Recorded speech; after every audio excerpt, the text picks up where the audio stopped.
ప్రపంచంలోనే అత్యంత ఆకర్షణీయమైన మార్కెట్ గా ఉన్న సౌత్ కొరియాలో ఇప్పుడు సడన్ గా ఏమవుతోంది? అక్కడ లోకల్ గా స్టాక్ మార్కెట్లో లోవర్ సర్క్యూట్లు ఎందుకు పడుతున్నాయి? ఇక యుద్ధం ముగిసింది అనుకున్న టైంలో నేనేం చెయ్యాలో అది చేస్తాను అంటూ ఇరాన్ ని బెదిరిస్తున్న ట్రంప్ మళ్ళీ కంప్లీట్ గా ఇరాన్ ని రెచ్చగొట్టే ప్రయత్నం చేస్తున్నారా? 2 రోజుల క్రితమే పీస్ డీల్ మీద సైన్ పెట్టిన ఇరాన్ మళ్ళీ అమెరికా తాలూకా ప్రపోజల్ ని ఎందుకు రిజెక్ట్ చేస్తోంది? అండ్ ఈ ప్రపోజల్లో ఈసారి కొత్తగా ఏమి యాడ్ చేసింది అమెరికా? ఆయిల్ ప్రైసెస్ పడుతున్నా మన మార్కెట్లు నెగిటివ్ గానే ఉండబోతున్నాయండి. ఇక బంగారం వెండి విషయంలో ఖచ్చితంగా ఫర్దర్ గా పెట్టుబడులు పెట్టడం మానుకుంటే మంచిదనే పరిస్థితులు కనిపిస్తున్నాయి. ఎందుకనే రీజన్ మనం మాట్లాడుకోవాలి. ఇక మన ఇండియన్ స్టాక్స్ లో స్పేస్ ఎక్స్ కంపెనీతో డైరెక్ట్ గా కొలాబరేట్ చేస్తామంటూ ఒక కంపెనీ అయితే వాళ్ళ యొక్క స్టాక్ ప్రైస్ ని హైప్ చేస్తూ పెంచుకుంటూ వెళ్ళిపోతుందండి. నిజానికైతే స్పేస్ ఎక్స్ స్టాక్ కింద పడిపోతుంది. ఐపీఓ ప్రైస్ కన్నా కింద ట్రేడ్ అవుతుంది. ఫర్దర్ గా ఇంకా పడే అవకాశం కనిపిస్తుంది. కానీ మన ఇండియాలో ఒక పంప్ అండ్ డంప్ అయితే జరుగుతుంది. ఏంటది? మన మెటల్ ఇండెక్స్ పడిపోతున్నాయి, ఐటీ స్టాక్స్ పడిపోతున్నాయి. వీటి గురించి భయపడాలా, లేదు అంటే ఫార్మా సెక్టర్ లో కనిపిస్తున్న ఒక అతి పెద్ద ఆపర్చునిటీ గురించి ఆనందపడాలా? ఇలాగా చాలా విషయాలు ఇవాళ వీడియోలో మాట్లాడుకోవాలండి. అంతేకాదు ఈ వీడియో కంప్లీట్ అయ్యేలోపు నేను మీకు కొన్ని స్టాక్స్ గురించి చెప్తాను.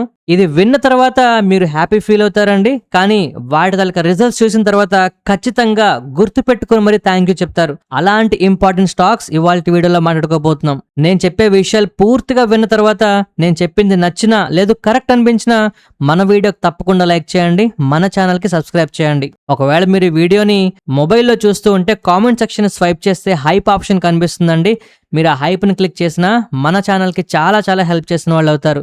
ఈ హెల్ప్ చేస్తారని ఆశిస్తూ let's continue the video. First ఇవాళ మార్కెట్ లో ఉన్న ఆల్మోస్ట్ అన్ని మేజర్ రీజన్స్ గురించి మాట్లాడుకుందామండి. ఒక ఆర్డర్ లో చెప్తాను. ఇవాళ నిఫ్టీ 278 పాయింట్ల కింద పడిందండి. 2171 స్టాక్స్ నెగిటివ్ గా ఉంటే కేవలం 831 స్టాక్స్ మాత్రమే మనకు పాజిటివ్ గా ఉన్నాయి. నా పోర్ట్ఫోలియో 1.5% వరకు నెగిటివ్ గా ఉంది. అయినా కూడా ఇవాళ సర్ప్రైజింగ్లీ కొన్ని స్టాక్స్ నా పోర్ట్ఫోలియోలో కాస్త బాగా పర్ఫామ్ చేసాయండి. ఈఎంఎస్ అవ్వచ్చు, ఎస్డబ్ల్యూ సోలార్ అవ్వచ్చు. మరి మీ పోర్ట్ఫోలియో ఎలా ఉంది? ఇవాళ మీ పోర్ట్ఫోలియోలో పెరిగిన స్టాక్స్ ఏవి ఒకసారి తప్పకుండా కామెంట్ సెక్షన్ లో చెప్పండి. సో ఇప్పుడు గ్లోబల్ మార్కెట్ లో ఇరాన్ అమెరికా విషయంలో ఫ్రెష్ గా తలెత్తున్న కొన్ని కన్ఫ్యూజన్స్ అండి. ట్రంప్ ఏం చెప్పారంటే ఇరాన్ మేజర్ ఇన్స్పెక్షన్స్ అన్నిటికీ కూడా అగ్రీ చేసింది అని చెప్పారు. ఈ వెరిఫికేషన్స్ అన్ని కూడా కోర్ పార్ట్ ఆఫ్ నెగోషియేషన్స్ అని ట్రంప్ అయితే నొక్కి వక్కాణిస్తున్నాడు. కానీ ఇంతవరకు కూడా ఎక్కడ కూడా ఇంతకు ముందు నుంచి ఈ ఇన్స్పెక్షన్స్ చేస్తామనేలాగా పెద్దగా మాటలు వినబడలేదండి. న్యూక్లియర్ ట్రాన్స్పరెన్సీ అనేది ఖచ్చితంగా ఫోకస్ చేస్తామని, ఇన్స్పెక్షన్స్ జరిగితేనే కీ బ్రేక్ త్రూ అనేది జరుగుతుందని చెప్పి డైరెక్ట్ గా ఇరాన్ ని టార్గెట్ చేస్తూ ట్రంప్ మాట్లాడిన మాటలు ఖచ్చితంగా ఇరాన్ రెచ్చగొట్టాయి. ఇరాన్ ఈ యూఎస్ తాలూకా క్లైమ్స్ ని పూర్తిగా రిజెక్ట్ చేసిందండి. ఇరాన్ ఎటువంటి ఇన్స్పెక్షన్స్ కి ఒప్పుకోలేదని, ఇలాంటి కమిట్మెంట్ మేము పబ్లిక్ గా చేయలేదని అమెరికాకు తిప్పుకొట్టింది. ఏవైతే ఇంతకు ముందు నుంచి ఉన్న ఐఏఏ సేఫ్ గార్డ్స్ ఉన్నాయో అందులో మార్పులేవి ఉండవని, ఇంతకు ముందు ఏ విధంగా ఉన్నాయో సేమ్ అవే అన్చేంజ్డ్ గా ఉండిపోతాయని, పీ స్టాక్స్ అయితే కంటిన్యూ అవుతాయి కానీ ట్రస్ట్ అనేది మాత్రం చాలా ఫ్రాజైల్ గా ఉందని ఇరాన్ నుంచి కూడా మనకి కాంట్రాడిక్టరీ వస్తుంది. ఇది మార్కెట్ లో తెలియకుండానే సెంటిమెంట్ ని కొంత ఇబ్బంది పెడుతుందండి. ఎప్పుడైతే ఇరాన్ ఇలా అన్నాదో ట్రంప్ మేమేం చేయాలో అది చేస్తాము అని చెప్పి వార్నింగ్ ఇచ్చారు. మీకు ఒక విషయం తెలుసా అండి? ట్రంప్ ఆర్థిక మాంద్యం వచ్చి ఎకానమీ కొలాప్స్ అయిపోయినా పర్వాలేదు, మేం మాత్రం ఖచ్చితంగా ఇరాన్ దగ్గర న్యూక్లియర్ వెపన్స్ లేకుండా చేయడమే మా ప్రధాన ఇది అని చెప్పి మాట్లాడుతున్నాడు. ఒకవేళ ఇరాన్ కనుక ఈ డీల్ ని వైలేట్ చేస్తే ఖచ్చితంగా చాలా పెద్ద అటాక్ చేస్తామని, ఈ న్యూక్లియర్ ఇష్యూయే ఎకనామిక్ క్రైసిస్ కన్నా మాకు ఇంపార్టెంట్ అని, ఒకవేళ ఈ కమిట్మెంట్స్ కనుక ఇరాన్ ఫెయిల్ అయితే యుఎస్ ఖచ్చితంగా ఎస్కలేట్ చేయడానికి విల్లింగ్ గా ఉందని చాలా కఠినంగానే ట్రంప్ అయితే మాట్లాడుతున్నారండి. అయితే ఈ మాటలన్నీ కూడా మార్కెట్ లో ఉన్న పెద్ద న్యూస్ వల్ల కాస్త మరుగున పడిపోతున్నాయి. మరి మార్కెట్ లో ఉన్న పెద్ద న్యూస్ ఏంటి అంటే సౌత్ కొరియాలో వాళ్ళ దల్కా మార్కెట్ ఇండెక్స్ కోస్పీ ఇవాళ లోవర్ సర్క్యూట్ లో అయితే ట్రేడ్ అయిందండి. ఈవెన్ కాస్త ట్రేడింగ్ పాస్ చేసిన తర్వాత ఓపెన్ తర్వాత కూడా మళ్ళీ ఇంకా నెగిటివ్ గానే ట్రేడ్ అవుతుంది. ఓవరాల్ గా 8% to 9% వరకు నెగిటివ్ గా ఉంది. అయితే ఇప్పుడు మనందరికీ డౌట్ రావచ్చు, ఇప్పుడు సౌత్ కొరియాలో నిన్నటి వరకు పెరిగిన మార్కెట్లు ఒక్కసారిగా లోవర్ సర్క్యూట్ రావడానికి ఏంటి కారణం అంటే వాల్యుయేషన్స్ అండి. పిచ్చివాడికి పొద్దరగదన్నట్టు అసలు ఏం జరుగుతుందో తెలియదు. కనిపించిన ప్రతి స్టాక్ ఏ సంబంధం ఉంటే చాలు పెరిగిపోతున్నాయండి, విపరీతంగా పెరిగిపోతున్నాయి. ఏ తలక ఎంతూజియాజం చాలా ఎక్కువైంది. ఫస్ట్ వార్నింగ్ మనకి కనిపిస్తుందండి సౌత్ కొరియా మార్కెట్ లో. ఇంతలా పెరిగిపోతుంది, నెక్స్ట్ పడిపోతుందేమో అనే భయాలు అంతటా కూడా క్లియర్ గా కనిపిస్తున్నాయి. ఆ భయాల వల్ల ప్రాఫిట్ బుకింగ్స్ అప్పుడే స్టార్ట్ అయిపోతున్నాయి. ఎస్కే హైనిక్స్ కొలాప్స్ అయిపోయిందండి. సామ్సంగ్ స్టాక్ డ్రాప్ అయిపోయిందండి. సో ఇదంతా కూడా కమింగ్ డేస్ లో మరికొంత కరెక్షన్ చూస్తేనే మంచిదనేలాగా మార్కెట్ లో చాలా మంది కూడా మాట్లాడుతున్నారు. ఒకసారి జాగ్రత్తగా అబ్జర్వ్ చేద్దాం. ఇంతవరకు హాటెస్ట్ గా ట్రేడ్ అయిన చిప్ స్టాక్స్ అన్ని కూడా అక్కడ సెల్ ఆఫ్ కు అయితే గురవుతున్నాయి. ఫారిన్ ఇన్వెస్టర్లు బయటికి పరిగెడుతున్నారండి. ఏఐకి సంబంధించి ఇంతవరకు వచ్చిన పెట్టుబడుల ద్వారా పెరిగిన లాభాల్లో అందరూ కూడా ప్రాఫిట్లు బుక్ చేసుకోవడంలో ముందుంటున్నారు. అయితే ఇక్కడ ప్రధాన సమస్య ఏంటి అంటే కొరియా మార్కెట్లో ప్రాఫిట్ బుక్ చేస్తున్నది ఎఫ్ఐఎస్ అయితే అప్పు చేసి మరి కొంటున్నది రిటైల్ ఇన్వెస్టర్లట. ఎప్పుడైతే కోస్పీ ఎంతలా పడిందో వాల్ స్ట్రీట్ కూడా మనకి నెగిటివ్ గానే ఓపెన్ అవబోతుందండి. నాస్డాక్ ఫ్యూచర్స్ అవ్వచ్చు, ఎస్ఎండి ఫ్యూచర్స్ అవ్వచ్చు, అన్ని కూడా మనకి ఫాలో అవుతున్నాయి, వీక్ గా కనిపిస్తున్నాయి. ఏ కన్సర్న్స్ గ్లోబల్ గా ఇప్పుడు స్ప్రెడ్ అయిపోతున్నాయండి. ఇప్పుడు మైక్రాన్ తాలూకా రిజల్ట్స్ ఏ విధంగా వస్తాయని చెప్పి ఇన్వెస్టర్లు అయితే వెయిట్ చేస్తున్నారు. గ్లోబల్ గా టెక్ సెంటిమెంట్ కూడా మనకి కాస్త వీక్ అవుతుంది. మన ఇండియాలో కూడా ఐటీ ఇండెక్స్ 2% వరకు ఫాల్ అయిపోయిందండి. అండ్ మోస్ట్ ఇంపార్టెంట్లీ మన ఐటీ స్టాక్స్ ఫాల్ అయిపోవడానికి యూఎస్ వీసా తాలూకా ఫీ పెంచడం గానీ, ఏ డిస్రప్షన్స్ తాలూకా ఫియర్స్ పెరగడం గానీ ఇవన్నీ ప్రధాన కారణాలుగా కనిపిస్తున్నాయి. బట్ తైవాన్ లో మాత్రం ఫోమో చాలా చాలా ఎక్కువ కనిపిస్తుందండి. ఓ పక్క కొన్ని ఇండెక్స్లు లోవర్ సర్క్యూట్ లో క్లోజ్ అవుతుంటే తైవాన్ లో రిటైల్ ఇన్వెస్టర్లు అప్పు చేసి మరి లెవరేజ్ మీద ఇన్వెస్ట్మెంట్ అయితే చేస్తున్నారట. ఇన్వెస్టర్స్ లోన్స్ విపరీతంగా తీసుకుంటున్నారట. మార్కెట్ నియర్లీ 100% పెరిగింది అక్కడ. ఫియర్ ఆఫ్ మిస్సింగ్ అవుట్, మేము మిస్ అయిపోతున్నామేమో అనే భయంతో మార్కెట్లో పెట్టుబడులు పెట్టే వాళ్ళ సంఖ్య విపరీతంగా పెరుగుతోంది. అథారిటీస్ ఈ విషయాన్ని చాలా క్లోజ్ గా మానిటర్ చేస్తున్నారట. అంతేకాదండి, టెక్నాలజీకి సంబంధించి స్పేస్ ఎక్స్ స్టాక్స్ కూడా ఆల్మోస్ట్ మనకి ఓవరాల్ గా 16% హై నుంచి కింద పడింది. ఐపీఓ ప్రైస్ కన్నా కిందకు వచ్చేసిందండి. మ్యాసివ్ వాల్యూ డిస్ట్రక్షన్ అయితే జరుగుతుంది. రిటైల్ ఇన్వెస్టర్లు విపరీతంగా బై చేశారు. వీళ్ళందరూ పోస్ట్ లిస్టింగ్ ఏ విధంగా పరిస్థితి ఉంటుందో తెలియకుండా విపరీతంగా అప్పులు చేసి మరీ పెట్టుబడులు పెడుతున్నారు. ఏ తలక ఆప్టిమిజం నెమ్మదిగా రియాలిటీని చూడబోతోంది. సో ఇవాళ ఎంటైర్ మార్కెట్ లో సౌత్ కొరియా కంప్లీట్ గా డామినేట్ చేసేస్తుందండి. అక్కడ జరుగుతున్న ప్రాఫిట్ బుకింగ్స్ కారణంగా మార్కెట్ లో భయాలైతే వస్తున్నాయి. అయితే ఇక్కడ సమస్య ఏంటంటే అక్కడ ప్రాఫిట్లు బుక్ చేస్తున్న ఎఫ్ఐఎస్ తిరిగి ఇండియాకి వస్తారా అంటే రావడానికి ఛాన్స్ ఉందండి. ఎందుకంటే ఏ కనుక నిజంగా బబుల్ బస్ట్ అయితే అందరూ వేరే దాంట్లో ఇన్వెస్ట్మెంట్ చేయడానికి అవకాశం కనిపిస్తుంది. కానీ ఎంతవరకు అంటే మన ఇండియా అట్రాక్టివ్ గా కనిపిస్తుంది అంటే అది లేదండి. Index almost mid cap small cap stocks అన్ని కూడా కొంతవరకు రికవరీ చూస్తాయి. ఇండెక్స్ కనుక మీరు చూస్తే పెద్ద పెద్ద బ్రేక్అవుట్లకు రెడీగా ఉంటున్నాయండి. సో ఈ టైంలో ప్రపంచ మార్కెట్లో వస్తున్న భయాల వల్ల మన ఇండియన్ మార్కెట్లో ఫాల్స్ బ్రేక్అవుట్స్ వచ్చినా మనం ఆశ్చర్యపోవాల్సిన అవసరం లేదు. నిన్న థంబ్నెయిల్లో మనం మార్కెట్లో ట్రాప్ ఉందా అంటే చాలా మంది మెసేజ్ పెట్టారండి, ట్రాప్ ఎక్కడ కనిపిస్తుందని. నిన్న వీడియో చూసారా? మనం ఏం మాట్లాడుకున్నాం, మార్కెట్ లెవెల్స్ హోల్డ్ చేయాల్సినవి ఎక్కడున్నాయి, అవి హోల్డ్ చేయకపోతే ఫర్దర్ గా పరిస్థితి ఎలా ఉంటుంది అన్ని మనం చెప్పుకున్నామండి. ఇక ఫర్దర్ గా మార్కెట్ లో సెంటిమెంట్ ను కూడా దెబ్బతీసే విషయం రాబోతుందండి. అదే యుఎస్ కి ఇజ్రాయెల్ కి మధ్యలో జరుగుతున్న చాలా పెద్ద గొడవ. ఎందుకంటే నెక్స్ట్ వార్ జరగకుండా అమెరికా ఆపడానికి ప్రయత్నం చేస్తుంటే ఇజ్రాయెల్ కి అది ఏమాత్రం నచ్చట్లేదండి. యుఎస్ వాళ్ళు ఇప్పుడు డీఎస్కలేషన్ మెకానిజం తీసుకొస్తున్నారు. హెజ్బుల్లా ఇజ్రాయెల్ టెన్షన్స్ ని తగ్గించడానికి ఫోకస్ చేస్తున్నారండి. Lebanon involved directly. రీసెంట్ గా మనం మాట్లాడుకుంటున్నామండి లెబనాన్ లో ఏం జరుగుతుంది, ఇజ్రాయెల్ వాళ్ళు ఒప్పుకుంటారా లేదా, లేదు హెజ్బుల్లా ఆపకుండా దాడులు చేస్తుందా, ఇవే నెక్స్ట్ ఆయిల్ ప్రైసెస్ ని గ్లోబల్ మార్కెట్స్ ని డిసైడ్ చేస్తాయండి. ఇది మార్కెట్లు ఇప్పుడు పట్టించుకోవట్లే. ఎంతసేపు న్యూస్ అంతా కూడా సౌత్ కొరియా పడిపోతుంది, అక్కడ మార్కెట్లు పడిపోతున్నాయి, లోవర్ సర్క్యూట్ అనే మాట్లాడుతున్నారు. కానీ అసలు కారణాలు ఇవే.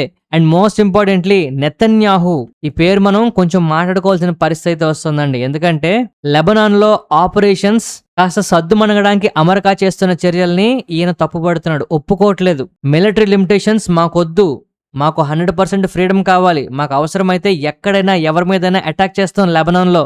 హెజ్బుల్లా ఒక కీ కన్సర్న్ గా మాకున్నది. పీస్ టాక్స్ మా తలక మిలిటరీ పోస్చర్ ని అస్సలు మార్చడానికి వీల్లేదు అంటూ అమెరికాకి అగెనెస్ట్ గా ఇరాన్ మీదకి వెళ్ళడానికి ఇంకా ప్రయత్నాలు జరుగుతున్నాయండి. అయితే మార్కెట్ లో కాస్త పాజిటివ్ విషయం అంటూ ఏమైనా ఉంది అంటే ఇరాన్ వాళ్ళు గానీ యుఎస్ వాళ్ళు గానీ స్ట్రైట్ ఆఫ్ హార్మజ్ విషయంలో ఒక హాట్ లైన్ ఏర్పాటు చేశారండి. మిలిటరీ మిస్అండర్స్టాండింగ్స్ వల్ల మిగిలిన వాళ్ళు ఇబ్బంది పడకుండా షిప్పింగ్ సెక్యూరిటీని ఇంప్రూవ్ చేస్తున్నారు, ఆయిల్ ఫ్లో రిస్క్ ని రెడ్యూస్ చేస్తున్నారండి. సో ఓవరాల్ గా పాజిటివ్ సిగ్నల్ ఎనర్జీ మార్కెట్స్ కి అయితే వస్తుంది. దీనివల్ల ఆయిల్ కింద పడుతుందండి. దీనివల్ల మార్కెట్ లో పానిక్ రాకుండా ఉంటుంది. ప్రస్తుతానికైతే ఇది మంచి విషయం. And oil prices taluka market లో చైనా తాలూకా ప్రభావాన్ని మనం గమనించాలండి. చైనా తాలూకా ఆయిల్ ఇన్వెంటరీస్ కాస్త తగ్గాయి రీసెంట్ టైమ్స్ లో. ఎందుకంటే ఇంపోర్ట్స్ ని కొంతవరకు తగ్గించేసుకుంది పరిస్థితులకు అనుగుణంగా. వాళ్ళ తాలూకా స్ట్రాటజిక్ నిల్వలను వాడుకుందండి. ఈవీ అడాప్షన్ బాగా పెంచుకుంటోంది, ఆయిల్ డిమాండ్ ని తగ్గించుకుంటోంది. కానీ ఇప్పుడు ఏంటి అంటే అంటే గ్లోబల్ గా సప్లై ఫియర్స్ పెరిగిపోతుండడంతో చైనా మళ్ళీ వాళ్ళ ఇంపోర్ట్స్ ని పెంచుకోవడానికి ట్రై చేస్తుందండి. సో ఈ టైంలో మళ్ళీ ఆయిల్ ప్రైసెస్ కొంతవరకు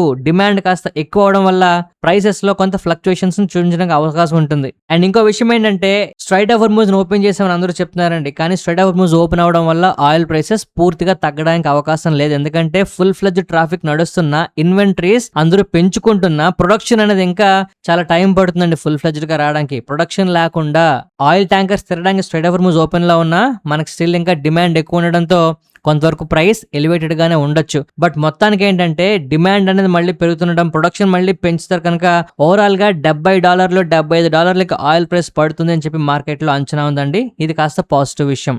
ఇక మెటల్ ఇండెక్స్ ఇవాళ బాగా పడిపోయిందండి. అల్యూమినియం ప్రైసెస్ 3 month లోకి అయితే పడిపోయింది. మిడిల్ ఈస్ట్ తలక సప్లై కన్సర్న్స్ పెరిగిపోతున్నాయి. వేదాంత షార్ప్ గా పడిందండి. నాల్కో అండర్ ప్రెజర్ లో ఉంది. కమోడిటీ స్టాక్స్ అన్ని కూడా ఇమీడియట్ గా మనకి నెగిటివ్ గా మారుతున్నాయి. అండ్ ఈ టైంలో చాలా మంది గోల్డ్, సిల్వర్ గురించి అడుగుతూనే ఉన్నారండి. నేను చెప్తూనే ఉన్నా, ఇవాళ మన గ్రూప్ లో పెట్టిన విషయం చూసారా అండి, గోల్డ్ షార్ట్ టైమ్ లో ఖచ్చితంగా కరెక్షన్ చూస్తుంది అని నేను చాలా రోజులుగా చెప్తున్నానండి. మార్కెట్ లో వన్స్ ఒకసారి హై టచ్ చేసిన తర్వాత ఇక పైకి పెరగడానికి ఎంత ప్రయత్నం చేస్తున్నా కింద పడుతూనే ఉన్నాయి.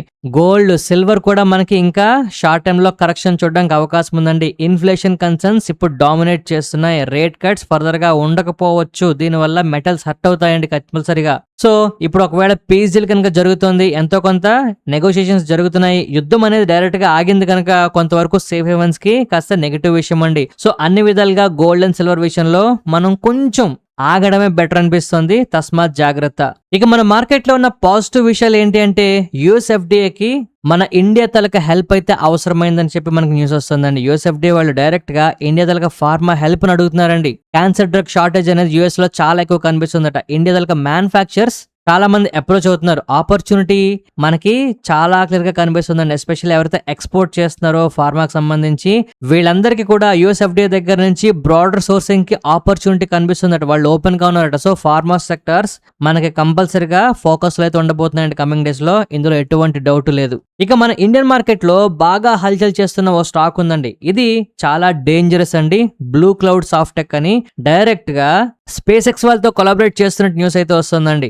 ఎక్కడ కూడా అగ్రిమెంట్ ఉన్నట్టు న్యూస్ లేదు, ఏ డీటెయిల్ పూర్తిగా లేదు, కానీ మార్కెట్ లో స్పెక్యులేషన్ విపరీతంగా చేస్తున్నారు. ఈ బ్లూ క్లౌడ్ సాఫ్టెక్ తో మనం చాలా జాగ్రత్తగా ఉండాలండి. కంపెనీ దగ్గర బ్యాలెన్స్ షీట్ గానీ లేదంటే వీళ్ళ దగ్గర రిసీవబుల్స్ గానీ అన్ని కూడా క్వశ్చనబుల్ గా ఉన్నాయి. మీకు చెప్తే అబద్ధం అండి. రీసెంట్ గా మేము స్టార్ట్ చేసిన వర్క్ షాప్ లో మేము 20 మాడ్యూల్స్ పెట్టుకున్నామండి. ఈ ఫండమెంటల్ అనాలిసిస్ సంబంధించి క్యాష్ ఫ్లోస్ అవ్వచ్చు, బ్యాలెన్స్ షీట్ అవ్వచ్చు, ఏవైతే మేము మాట్లాడుకున్నామో అవి మీరు అప్లై చేస్తే ఈ బ్లూ క్లౌడ్ సాఫ్టెక్ కంప్లీట్ గా హైప్ మీద పెరిగిపోతుంది తప్పితే విషయం అయితే లేదు అని అందరికి చాలా క్లియర్ గా అర్థమవుతుంది. ఏదైనా ఒక కంపెనీలో రెడ్ ఫ్లాగ్స్ ఉన్నాయి అంటే వాటిని ఐడెంటిఫై చేయడానికి కొన్ని మనం చూస్తుంటామండి. వీటిల్లో క్లియర్ గా కనిపిస్తున్నాయి అవన్నీ కూడా. సో ఈ బ్లూ క్లౌడ్ సాఫ్టెక్ తో తస్మాత్ జాగ్రత్త. సో ఇప్పుడు మనం స్టాక్ మార్కెట్ లో కొన్ని ఇంపార్టెంట్ స్టాక్ అప్డేట్స్ గురించి మాట్లాడుకుందామండి. ఇవేవి కూడా బైసెల్ రికమెండేషన్స్ కాదు, కానీ మీకు తప్పకుండా ఈ స్టాక్స్ గురించి తెలియాలి. First Pace Digitek. నిన్న వీడియోలో మనం మాట్లాడుకున్నామండి. ఒక స్టాక్ ని పెరగక ముందే ఫ్యూచర్ బాగుంటుంది, గ్రోత్ ఖచ్చితంగా ఉంటుంది అని మనకి తెలిసిన వెంటనే మీ వరకు తీసుకొస్తానని చెప్పాను. పేస్ డిజిటెక్ ఇప్పుడు అదే పరిస్థితిలో ఉందండి. నిన్న 180 రూపాయల దగ్గర ఉంటే ఇవాళ ఆల్మోస్ట్ 200 రూపాయల వరకు పెరిగింది. దీనికి గల కారణం ఏంటండి? లాస్ట్ వీక్ మాట్లాడుకున్నాం వీళ్ళు కెపాసిటీ ఎక్స్పాన్షన్ చేస్తారు అని చెప్పి. మనం గడిచిన శనివారం మాట్లాడుకుంటే ఈ సోమవారంకి వీళ్ళ కెపాసిటీని 25% వరకు 200 కోట్లు పెట్టి ఎక్స్పాండ్ చేస్తున్నారు. ఈ న్యూస్ వల్ల ఇవాళ మళ్ళీ పెరిగిందండి. అంతేకాదు ఓవరాల్ గా ఈ కంపెనీకి ఫర్దర్ గా వచ్చే కెపాసిటీ ఎక్స్పాన్షన్ చూసినా లేదు వీళ్ళ బిజినెస్ అప్డేట్స్ చూసినా కళ్ళు తిరిగి ఆశ్చర్యపోతామండి నిజంగానే. మనం ఒకవేళ మనం డెడికేటెడ్ వీడియో చూడకపోతే ఇవాల్టి వీడియో కామెంట్ సెక్షన్ లోని, డిస్క్రిప్షన్ లోని, అలాగే మన గ్రూప్ లో కూడా నేను పెడతానండి. మిస్ అవ్వకుండా చూడండి. నేను మళ్ళీ చెప్తున్నా. నెక్స్ట్ మనం Sterling and Wilson SW solar గురించి మాట్లాడుకోవాలండి. SW సోలార్ తలక joint venture with Hassan Allam మనకి $560 మిలియన్ అంటే అప్రాక్స్ గా 5,300 కోట్ల వర్త్ ఆఫ్ ఒక సోలార్ ప్రాజెక్ట్ ని ఈజిప్ట్ లో అయితే ఒప్పుకున్నారండి. దీంట్లో భాగంగా సోలార్ ఫోటోవాల్టిక్ కెపాసిటీని 600 మెగావాట్ల బ్యాటరీ ఎనర్జీ స్టోరేజ్ సిస్టమ్ తో కంబైన్ చేయాల్సిందైతే ఉంటుంది. ఇది ఖచ్చితంగా ఈ కంపెనీకి చాలా మంచి రెస్పాన్స్ అయితే ఇస్తుందండి. అయితే గడిచిన కొన్ని రోజులుగా SW సోలార్ లో గానీ ఓవరాల్ గా ఈ సోలార్ ఇండస్ట్రీలో కొంతవరకు కొన్ని స్టాక్స్ పెరుగుతుండడం గమనిస్తుంటే కొన్ని స్టాక్స్ పడిపోతున్నాయండి. నేను ఒక విషయం చాలా ధైర్యంగా చెప్తున్నానండి. బిజినెస్ పరంగా కంపెనీలు అన్ని కూడా వృద్ధిని నమోదు చేస్తున్నాయి, అందులో ఎటువంటి డౌట్ లేదు. నెక్స్ట్ 2-3 ఏళ్లలో సోలార్ తాలూకా డిమాండ్ పెరుగుతుంది. మార్కెట్లో నెరేషన్ మాత్రం కంప్లీట్ గా సోలార్ స్టాక్స్ కింద పడేయాలనేలాగా చాలా మంది ఇంకా మాట్లాడుతున్నారండి. ఈ పరిస్థితి ఖచ్చితంగా మారాలని నేనైతే కోరుకుంటున్నా. ఈ SW సోలార్ ని నేను ఎప్పటికీ కూడా లాస్ లో హోల్డ్ చేస్తున్నానండి. నెక్స్ట్ మనం NPST గురించి మాట్లాడుకోవాలండి. ఇదొక ఇంట్రెస్టింగ్ స్టాక్ అండి. 2 సంవత్సరాల క్రితం ప్రపంచంలో ఇంతకన్నా మంచి స్టాక్ లేదు అనేలాగా పెరిగిన ఈ స్టాక్ నెమ్మదిగా కింద పడిందండి. కానీ రీసెంట్ టైమ్స్ లో దీంట్లో పివోట్ వాల్యూమ్స్ కనిపిస్తున్నాయి. కింద పడుతుంటే చాలా మంది అక్యుములేషన్ చేస్తున్నారండి. ఇప్పుడు మహారాష్ట్ర PSU దగ్గర నుంచి వీళ్ళకి ఒక టెక్నాలజీ సర్వీస్ ప్రొవైడ్ చేయమని చెప్పి ఆర్డర్లు వస్తున్నాయి. దీంట్లో భాగంగా UPI తాలూకా థర్డ్ పార్టీ అప్లికేషన్ లేయర్ ని ఒక ప్లాట్ఫామ్ ప్రొవైడర్ గా వీళ్ళైతే మారబోతున్నారండి. ఇది ఖచ్చితంగా ఈ కంపెనీకి కొంత గ్రోత్ ని ఫ్యూచర్ లో తీసుకురావడానికి అవకాశం ఉంటుంది. ఇప్పుడైతే ఈ స్టాక్ టెక్నికల్ గా బేస్ ఫామ్ చేస్తోంది. ఈ బేస్ తాలూకా బ్రేక్అవుట్ అనేది మనం చాలా చాలా సీరియస్ గా తీసుకోవాల్సిన విషయం అండి. ఈ బేస్ బ్రేక్అవుట్ అయితే పర్వాలేదండి, బ్రేక్ డౌన్ అయితే మాత్రం చాలా చాలా ఇబ్బంది పెడుతుంది ఎగ్జిస్టింగ్ షేర్ హోల్డర్ ని కంపెనీ. నెక్స్ట్ మనం రైల్టెల్ కార్పొరేషన్ గురించి మాట్లాడుకోవాలి. ఈ కంపెనీకి ఇవాళ చాలా మంచి ఆర్డర్ న్యూస్ ఉందండి, కానీ స్టాక్ ప్రైస్ అయితే నెగిటివ్ గా ఉంది. వీళ్ళకి 330 కోట్ల వర్త్ ఆఫ్ ఆర్డర్లు మినిస్ట్రీ ఆఫ్ రైల్వేస్ దగ్గర నుంచి వచ్చిందండి. దీంట్లో భాగంగా ఈ ఆఫీసర్ సిస్టమ్ ని అక్రాస్ రైల్వే జోన్స్ అన్నిట్లోని కూడా మ్యాండేటరీ డిజిటల్ సిగ్నేచర్స్ అండ్ ఈ సైన్స్ అయితే వీళ్ళు డెవలప్ చేయాల్సింది అయితే ఉంటుంది. ఇది ఖచ్చితంగా కంపెనీకి చాలా చాలా పాజిటివ్ విషయం అండి. కమింగ్ డేస్ లో దీని మీదే బజ్ క్రియేట్ అవుతుంది, చూస్తూ ఉండండి. నెక్స్ట్ మనం హిందుస్థాన్ జింక్ గురించి మాట్లాడుకోవాలండి. ఇవాళ ఈ స్టాక్ పాతాళంలోకి అయితే వెళ్ళి కూర్చుంది, కింద పడిందండి. కానీ చాలా చాలా ఇంపార్టెంట్ అప్డేట్ అయితే వచ్చింది. వీళ్ళు ఒక MOU మీద అయితే సైన్ చేశారండి అడ్వాంటెక్ అసోసియేట్స్ తో, అలాగే ఏరో ఏగిల్ ఆటోమొబైల్స్ తో. దీంట్లో భాగంగా ఏంటి అంటే hydrogen fuel under ground mining applications కోసం యూజ్ చేయడానికి అయితే వీళ్ళు సైన్ చేశారండి. ఇది ఖచ్చితంగా ఫర్దర్ గా హిందుస్థాన్ జింక్ తలక బిజినెస్ గ్రోత్ ఉంటుంది అనడానికి ఒక ఎగ్జాంపుల్ గా మనం తీసుకోవచ్చండి. ఇవాళకి మార్కెట్లు ఇంకా దేనికో రియాక్ట్ అవుతున్నాయి, బట్ ఖచ్చితంగా కమింగ్ డేస్ లో ఈ న్యూస్ వల్ల మళ్ళీ మనం ఫోకస్ లో పెడతామండి స్టాక్ ని. బట్ అంతవరకు కాస్త జాగ్రత్తగా ఓపిక పట్టాలి మనం. నెక్స్ట్ మనం ఇండియన్ హోటల్స్ గురించి మాట్లాడుకోవాలండి. మార్కెట్లో AI ఫియర్స్, లేదంటే సౌత్ కొరియా మార్కెట్లో వస్తున్న లోవర్ సర్క్యూట్లు, ఈ పీస్ డీల్ జరుగుతున్న ట్రంప్ గారు ఇస్తున్న వాల్యూమ్స్, ఇలాగా అంతా కూడా సతమతమవుతూ కాస్త భయంగా ఉంటే ICICI సెక్యూరిటీస్ మాత్రం ఇండియన్ హోటల్స్ కి బై రేటింగ్ ఇస్తున్నారండి. 925 రూపాయలు టార్గెట్ ఇస్తున్నారు. అంటే ఇక్కడ నుంచి అప్రాక్స్ గా 30% వరకు పెరిగే ఛాన్స్ ఉందని మాట్లాడుతున్నారు. అండ్ వీళ్ళ తలక రెవెన్యూ CAGR ఫర్దర్ గా FY29 వరకు కూడా 12.4% అబౌవ్ ఉంటుందని చెప్పి మాట్లాడుతున్నారండి. ప్రైస్ యాక్షన్ పరంగా దీంట్లో మనకు ఆపర్చునిటీ రావడానికి అవకాశం ఉంటుంది, అంతవరకు కొంచెం ఓపిక పడదాం మనం. నెక్స్ట్ మనం టాటా మోటార్స్ ప్యాసింజర్ వెహికల్స్ గురించి మాట్లాడుకోవాలండి. రీసెంట్ గా జాగ్వార్ ల్యాండ్ రోవర్ సంబంధించి బిజినెస్ అప్డేట్ ఈ స్టాక్ ని పాతాళంలోకి అయితే పట్టుకుపోయిందండి. అయితే మేనేజ్మెంట్ వాళ్ళు మాత్రం కంటిన్యూస్ గా మార్కెట్ షేర్ ని పెంచుకుంటాము, ఫర్దర్ గా రెవెన్యూస్ పెరుగుతాయని చెప్పి మాట్లాడుతూనే ఉన్నారు. ఇవాళ కూడా 15% వాల్యూమ్ CAGR గ్రోత్ అనేది ఫర్దర్ గా FY31 వరకు ఉంటుందని, 500 నుంచి 600 base points market share expansion జరుగుతుందని, higher EV CNG vehicle sales నమోదవుతున్నాయని, నెక్స్ట్ 3 years లో వీళ్ళ తలక ఎగ్జిస్టింగ్ 9 lakh కెపాసిటీని 13 lakh యూనిట్స్ కి పెంచుతామని చెప్పి మాట్లాడుతున్నారండి. ఇవన్నీ కూడా కంపెనీకి పాజిటివ్ న్యూస్లే, కాకపోతే స్టాక్ ప్రైస్ మాత్రం రియాక్ట్ అవ్వట్లేదు. బట్ ఫండమెంటల్ గా వాల్యుయేషన్స్ పరంగా కాస్త అట్రాక్టివ్ గా మారుతున్న కంపెనీ ఇది. ఏ టైంలో టర్న్ అరౌండ్ అవుతుందో మనం చెప్పలేం, కానీ చాలా చాలా మంచి పొటెన్షియల్ అయితే ఉందండి. కంపెనీ వాళ్ళు చెప్తున్న మాటల్ని నిలబెట్టుకుంటే చాలు, ఆ నిలబెట్టుకునే ప్రయత్నం మనకి కనిపించేలా చేస్తే చాలండి, మార్కెట్లో కంపల్సరీగా మళ్ళీ స్టాక్ ని పైకి తీసుకెళ్తాయి. దీన్ని మనం మన వాచ్ లిస్ట్ లో ఉంచుకోవాలి. నెక్స్ట్ మనం షుగర్ సెక్టార్ స్టాక్స్ గురించి మాట్లాడుకోవాలండి. బలరాంపూర్ చీనీ అవ్వచ్చు, శ్రీరేణుకా షుగర్స్ అవ్వచ్చు, లేదంటే త్రివేణి ఇంజనీరింగ్ అవ్వచ్చు, ఎంటైర్ షుగర్ సెక్టార్ స్టాక్స్ అన్ని కూడా మనకి నెగిటివ్ గా ట్రేడ్ అవుతున్నాయండి. దీనికి 2 కారణాలు ఉన్నాయి. ఒకటి ఏంటి అంటే లిమిటెడ్ సర్ప్లస్ అనేది మనకి ఇప్పుడు ప్రధాన సమస్య. అంటే షుగర్ ని ఫర్దర్ గా ఎక్స్పోర్ట్ చేయడానికి మనకి నెక్స్ట్ 3 సెషన్స్ కి సంబంధించి కాస్త తక్కువైతే ఉన్నాయట. అండ్ ఇంకో విషయం ఏంటి అంటే ఫర్దర్ గా ఎల్నినో రిస్క్ చాలా ఎక్కువైతే ఉండబోతోందట. డొమెస్టిక్ గా సప్లైస్ అనేవి కాస్త తగ్గిపోతాయట. అందువల్ల కంపల్సరిగా ఎక్స్పోర్ట్స్ కి సంబంధించి మళ్ళీ బ్యాన్స్, రిస్ట్రిక్షన్స్ రావడానికి అవకాశం ఉందని చెప్పి మాట్లాడుతున్నారు. ఎక్స్పోర్ట్స్ విషయంలో గవర్నమెంట్ చర్యలు తీసుకుంటుందన్న న్యూస్ రావడం ఖచ్చితంగా ఈ షుగర్ సెక్టర్ స్టాక్స్ అన్ని కూడా కాస్త నెగిటివ్ గా ఉన్నాయండి. ఎల్ నినో వల్ల ఖచ్చితంగా మనకి ఎఫ్ఎంజీసీ స్టాక్స్ కొంతవరకు షాక్ అయితే గురి కావచ్చండి. కాస్త జాగ్రత్తగా గమనించండి. కమింగ్ డేస్ లో ఎల్ నినో మన మార్కెట్ లో కొంత అలజడిని తీసుకురావడానికి అవకాశం ఉంది. మనం మెంటల్ గా ప్రిపేర్ అవ్వాలి ఎప్పటి నుంచే. నెక్స్ట్ మనం మీషో గురించి మాట్లాడుకోవాలండి. ఇవాళ ఈ స్టాక్ చాలా బాగా పెరుగుతోంది. కారణం ఏంటంటే సిటీ గ్రూప్ వాళ్ళు దీని మీద కవరేజ్ అయితే ఇనిషియేట్ చేస్తున్నారు. బై రేటింగ్ ఇస్తున్నారండి. 210 రూపాయల టార్గెట్ ప్రైస్ ఇస్తున్నారు. అయితే వీళ్ళు ఎందుకు పెరుగుతుందని చెప్తున్నారు అంటే కస్టమర్స్ కి వాల్యూ ఓరియంటెడ్ ప్రొడక్ట్స్ ని మర్చెంట్స్ కి కస్టమర్స్ కి సపోర్ట్ చేస్తూ వీళ్ళైతే ఆపరేట్ చేస్తున్నారని చెప్పి మాట్లాడుతున్నారండి. ఖచ్చితంగా దీంట్లో గ్రోత్ ఉంటుంది అని చెప్తున్నారు. బట్ ప్రైస్ యాక్షన్ పరంగా మనకి సపోర్ట్ అనేది కనబడాలండి. మీరు గమనిస్తే గడిచిన 2-3 నెలల్లో ఈ స్టాక్ లో చాలా పివోట్ వాల్యూమ్స్ కనిపిస్తున్నాయండి. స్టాక్ ప్రైస్ లో బేస్ కూడా ఫామ్ అవుతుంది. ఒకసారి దీన్ని ఫాలోఅప్ చేద్దాం. నెక్స్ట్ మనం ఇంట్రార్క్ బిల్డింగ్ గురించి మాట్లాడుకోవాలండి. ఇవాళ ఈ స్టాక్ కాస్త పాజిటివ్ గా కనిపిస్తుంది.